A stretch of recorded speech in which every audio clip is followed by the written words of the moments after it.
नमस्कार दोस्तों। प्राचीन ज्ञान यूट्यूब चैनल में आपका स्वागत है। ज्ञान के मार्ग में पीछे नहीं रहना चाहते तो जुड़े हमारे चैनल के साथ और पाइए ज्ञानवर्धक जानकारियां प्रतिदिन बिल्कुल मुफ्त में। चलिए जानते हैं आज की महत्वपूर्ण जानकारी को।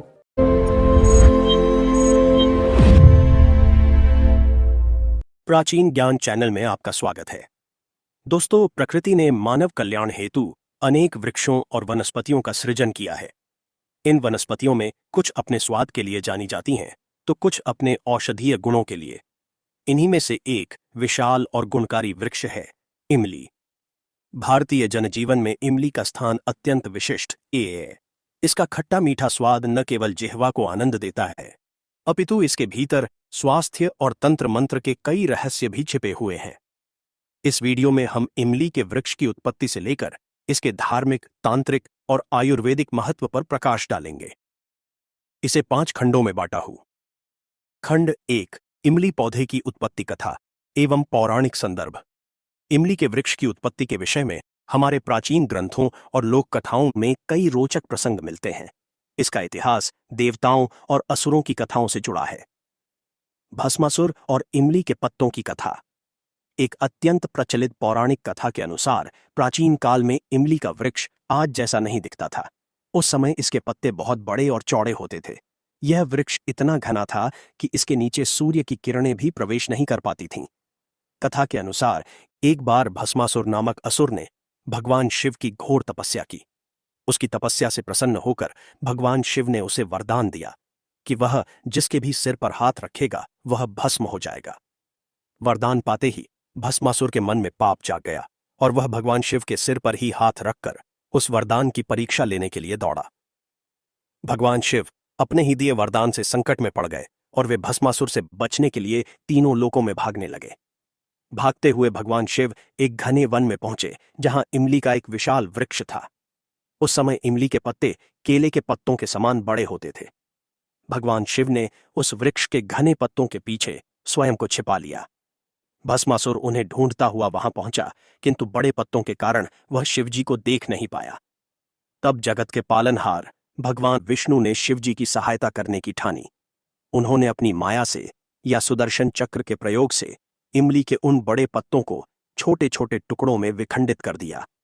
जैसे ही पत्ते छोटे हुए, भस्मासुर की दृष्टि वहां छिपने का प्रयास कर रहे देवताओं पर पड़ी, या ऐसा माना जाता है कि भगवान विष्णु ने इसके बाद मोहिनी रूप धरकर भस्मासुर का अंत किया।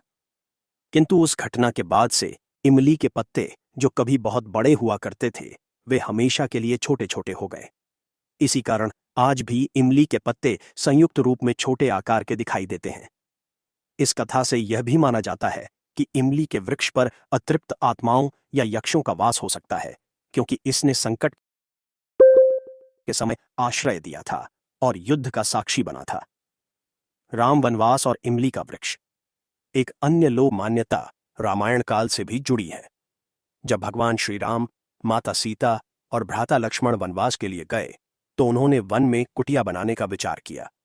उन्होंने एक इमली के वृक्ष के नीचे अपना स्थान चुना।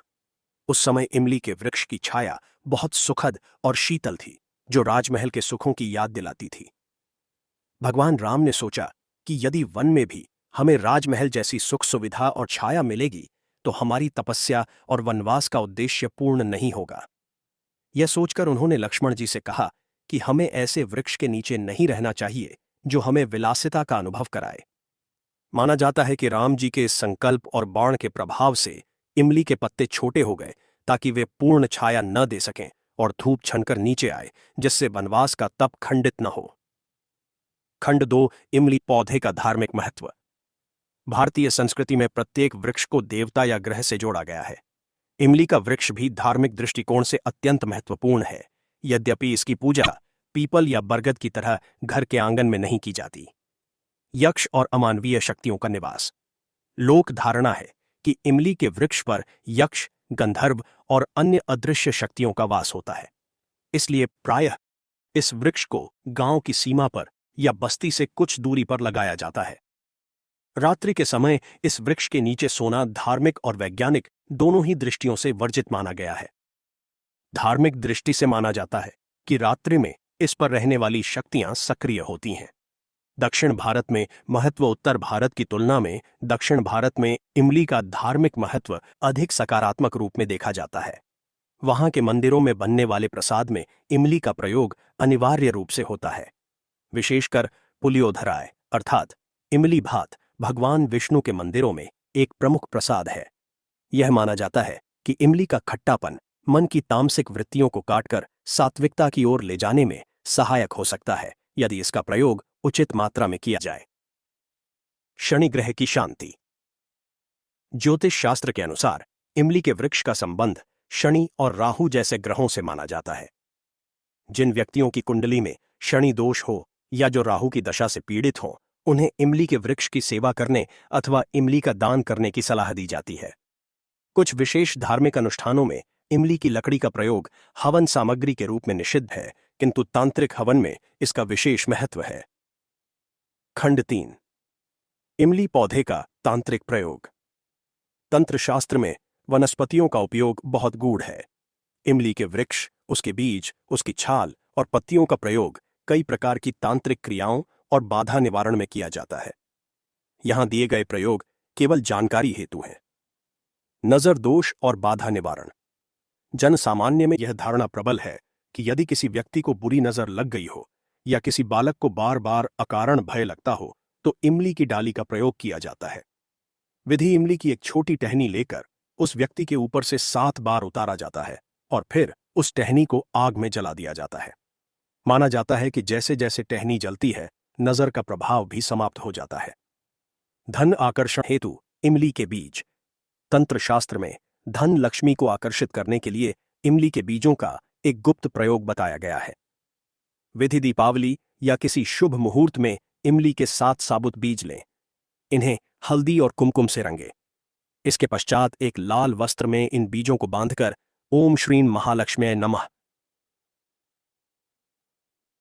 मंत्र एयूएम श्रीं महालक्ष्म्यै नमः का जाप करें। तत्पश्चात इस पोटली को अपनी तिजोरी या धन रखने के स्थान पर रख दें। ऐसी मान्यता है कि इससे धन का अपव्यय रुकता है और बरकत बनी रहती है। रोग निवारण टोटका। पुराने समय में ग्रामीण क्षेत्रों में एक टोटका बहुत प्रचलित था। यदि कोई व्यक्ति लंबे समय से बीमार हो और दवा का असर न हो रहा हो तो इमली के वृक्ष के पास जाकर उसकी जड़ में जल चढ़ाया जाता था। विधि रोगी के पहने हुए किसी पुराने वस्त्र का एक धागा निकालकर इमली के तने पर लपेट दिया जाता है। ऐसा करते समय मन में यह कामना की जाती है कि रोग इस वृक्ष में स्थानांतरित हो जाए। इसके बाद रोगी को पीछे मुड़कर नहीं देखना चाहिए। यह एक सात्विक तांत्रिक प्रयोग माना जाता है। वशीकरण और आकर्षण। कुछ प्राचीन तांत्रिक ग्रंथों में इमली के बीजों के चूर्ण का प्रयोग आकर्षण हेतु बताया गया है। इमली के बीज को 3 दिन तक पानी में भिगोकर उसका छिलका उतारकर छाया में सुखाया जाता है। फिर उसका महीन चूर्ण बनाकर उसमें गोरोचन मिलाकर तिलक करने से व्यक्ति में आकर्षण शक्ति उत्पन्न होती है, ऐसा तंत्र ग्रंथों का मत है। शत्रु शमन। यदि कोई शत्रु अकारण परेशान कर रहा हो तो इमली के खट्टे फलों का प्रयोग किया जाता है। अमावस्या की रात्रि में इमली के 7 फलों को लेकर शत्रु का नाम लेते हुए उन्हें किसी चौराहे पर फेंक देने या दबा देने से शत्रुता का भाव कम हो जाता है। यह प्रयोग आत्मरक्षा के लिए ही किया जाता है। खंड 4। इमली पौधे का आयुर्वेदिक प्रयोग। आयुर्वेद में इमली को एक श्रेष्ठ औषधि माना गया है। महर्षि चरक और सुश्रुत ने इसके गुणों का विस्तार से वर्णन किया है। आयुर्वेद के अनुसार इमली का रस खट्टा और मधुर होता है। यह बात शामक और पित्तनाशक है। पाचन तंत्र के लिए अमृत। इमली का सबसे प्रमुख गुण पाचन शक्ति को बढ़ाना है। जिन लोगों को भूख कम लगती है या भोजन पचने में कठिनाई होती है, उनके लिए इमली का पना या इमली की चटनी अत्यंत लाभकारी है। नुस्खा: पकी हुई इमली को पानी में भिगोकर उसका गूदा निकाल लें। इसमें थोड़ा भुना हुआ जीरा, काला नमक और काली मिर्च मिलाकर पीने से मंदाग्नि अर्थात भूख न लगने की समस्या दूर होती है। यह पेट की गैस और अफारा में भी तुरंत लाभ देता है। लू और गर्मी से बचाव। ग्रीष्म ऋतु में सूर्य की प्रखर किरणों से शरीर में जल की कमी हो जाती है और लू लगने का भय रहता है। ऐसे में इमली का पना संजीवनी के समान कार्य करता है। नुस्खा: इमली के गूदे को पानी में मथकर उसमें गुड़ मिलाकर पीने से शरीर को शीतलता मिलती है। यह शरीर के तापमान को नियंत्रित करता है और लू के प्रभाव को निष्क्रिय कर देता है। विटामिन सी का भंडार, स्कर्वी रोगनाशक। इमली में प्रचुर मात्रा में वह तत्व पाया जाता है जिसे आधुनिक विज्ञान विटामिन सी कहता है। यह मसूड़ों से खून आने की समस्या और त्वचा के रोगों में अत्यंत लाभकारी है। पुराने समय में नाविक अपनी यात्राओं में इमली साथ रखते थे ताकि उन्हें मसूड़ों के रोग न हों। हृदय रोग में लाभकारी। आयुर्वेद के अनुसार इमली रक्त को पतला करने और हृदय की धमनियों में जमे हुए खराब तत्वों को साफ करने में मदद करती है। यह शरीर में खराब चर्बी, कोलेस्ट्रॉल के स्तर को कम करने में सहायक है। इमली के बीज का औषधीय प्रयोग। केवल फल ही नहीं, इमली के बीज भी औषधि हैं। इमली के बीजों को भूनकर उनका चूर्ण बना लें। यह चूर्ण शक्तिवर्धक होता है। यह हड्डियों को मजबूत बनाने और जोड़ों के दर्द में राहत देने के लिए भी प्रयोग किया जाता है। विधि बीजों के चूर्ण को दूध के साथ लेने से शारीरिक दुर्बलता दूर होती है और पौरुष शक्ति में वृद्धि होती है। सूजन और दर्द निवारण। यदि शरीर के किसी अंग में चोट लग जाए या सूजन आ जाए तो इमली के पत्तों का प्रयोग किया जाता है। विधि: इमली के ताजे पत्तों को पानी में उबालें, उस पानी में थोड़ा नमक मिलाएं और इस पानी से सूजन वाली जगह की सिकाई करें अथवा उबले हुए पत्तों का लेप बनाकर चोट पर बांधने से दर्द और सूजन में शीघ्र आराम मिलता है। बिच्छू दंश उपचार। ग्रामीण चिकित्सा में बिच्छू के काटने पर इमली के बीज का प्रयोग किया जाता है। इमली के बीज को पत्थर पर घिसकर काटे हुए स्थान पर चिपका देने से विष का प्रभाव कम होता है और बीज विष को चूस लेता है। जब पूरा विष निकल जाता है तो बीज स्वतः गिर जाता है। खंड 5। इमली पौधे का अन्य दुर्लभ प्रयोग। धार्मिक और औषधीय प्रयोगों के अतिरिक्त इमली के वृक्ष के कुछ ऐसे दुर्लभ प्रयोग भी हैं जो दैनिक जीवन और शिल्पकला में काम आते हैं। धातु शुद्धि और चमक। प्राचीन काल से ही भारत में पीतल, तांबा और कांसे के बर्तनों को चमकाने के लिए इमली का प्रयोग होता आया है। इमली में उपस्थित अम्लीय गुण धातुओं के ऊपर जमी हुई मैल और ऑक्सीकरण की परत को काट देते हैं। प्रयोग: पुरानी इमली और नमक को मिलाकर बर्तनों पर रगड़ने से वे सोने की भांति चमक उठते हैं। यह मूर्तियों की सफाई के लिए भी उपयोगी है। लिए सबसे सुरक्षित और पवित्र पदार्थ माना जाता है। मजबूत लकड़ी और शिल्पकला। इमली की लकड़ी अत्यंत कठोर और मजबूत होती है। इसे दीमक आसानी से नहीं खा सकती, इसलिए पुराने समय में इसका प्रयोग औजारों के हत्थे बनाने, ओखली और मूसल बनाने में किया जाता था। तेल निकालने वाली घानी में भी इमली की लकड़ी का प्रयोग होता था क्योंकि यह अत्यधिक दबाव सह सकती है। कसाई द्वारा मांस काटने के लिए जिस लकड़ी के गुटके का प्रयोग किया जाता है वह अक्सर इमली का ही होता है क्योंकि यह कटने पर बुरादा नहीं छोड़ती। वस्त्र रंगाई और छपाई। वस्त्र उद्योग में भी इमली का दुर्लभ प्रयोग है। इमली के बीजों से एक प्रकार का मांड